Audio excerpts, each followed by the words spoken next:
கிருஷ்ணகிரி மாவட்டத்துக்கு போக போகிறோம். கிருஷ்ணகிரி வடக்கு போக போகிறோம். கிருஷ்ணகிரி மாவட்டத்தில் ஓசூர் சட்டமன்ற தொகுதி தான் நம்ம பார்க்க போகிறோம். இப்போ ஓசூர் சட்டமன்ற தொகுதி எடுத்துக்கிட்டோம்னா திமுக சார்பாக பிரகாஷ் போட்டியிடறதுக்கான வாய்ப்புகள் இருக்கு. திமுகல 4 பேர் போட்டியிடறதுக்கான வாய்ப்பு, 3 பேர் போட்டியிடறதுக்கான வாய்ப்புகள் இருக்கு. திமுகல எஸ்ஏ சத்யா போட்டியிடறதுக்கான வாய்ப்பு இருக்கு. ஆனந்தையா போட்டியிடறதுக்கான வாய்ப்பு இருக்கு. அதே மாதிரி அதிமுக எடுத்துக்கிட்டோம்னா பாலகிருஷ்ணா ரெட்டி போட்டியிடறதுக்கான வாய்ப்பு இருக்கு. அதிமுகல 2 பேர் போட்டியிடறதுக்கான வாய்ப்பு இருக்கு. அதுல ஜெயபிரகாஷ் போட்டியிடறதுக்கான வாய்ப்பு இருக்கு. அதிமுக கூட்டணி பாஜகவுக்கு அங்க ஒதுக்கப்பட்டிருந்ததுன்னா பாலகிருஷ்ணன் போட்டியிடறதுக்கான வாய்ப்பு இருக்கு. அதே மாதிரி நாகராஜ் போட்டியிடறதுக்கான வாய்ப்பு இருக்கு. அவங்க கூட்டணி கட்சியிலே பாஜகலே 2 பேர் போட்டியிடறதுக்கான வாய்ப்புகள் இருக்கு. தாவேக்காவை நம்ம எடுத்துக்கிட்டோம் அப்படின்னா வடிவேல் என்கிற வேந்தர்கரசன் போட்டியிடறதுக்கான வாய்ப்பு இருக்கு.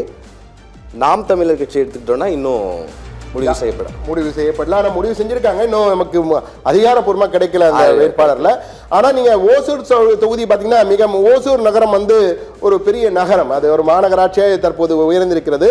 ஓசூர்ல திமுக சார்பில் கடும் போட்டி 4 பேர் இருக்காங்க. இப்ப நீங்க பாத்தீங்கன்னா ஓசூர் எம்எல்ஏவா இருக்கக்கூடிய ஒய் பிரகாஷ் மீண்டும் நிச்சயம் களமிறங்குவார். கிருஷ்ணகிரி மேற்கு மாவட்ட செயலாளராக இருக்கிறார்.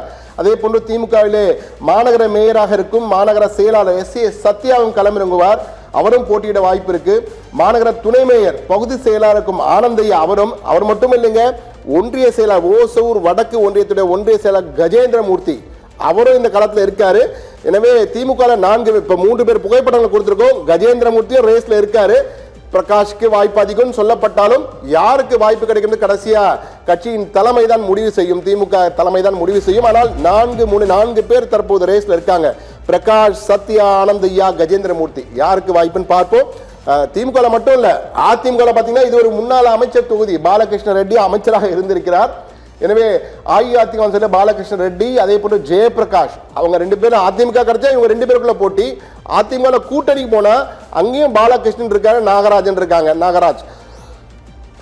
அவங்க 2 பேர்ல யாருக்கு, எனவே அதாவது என்டிஏ கூட்டணியில கடும் போட்டியில் யாருக்கு கிடைக்கும்னு தாவேக்கா ஏற்கனவே சொல்லிட்டீங்க. கிருஷ்ணகிரியில மேற்கு மாவட்ட செயலருக்கும் வேந்தர்கரசன் என்கிற வடிவேல் என்ற வேந்தர்கரசன், வேந்தர்க்கெல்லாம் அரசன், இந்த ஓசூரின் அரசனாக மாறுவாரா என்பதை பொறுத்திருந்தான் பார்க்கணும்.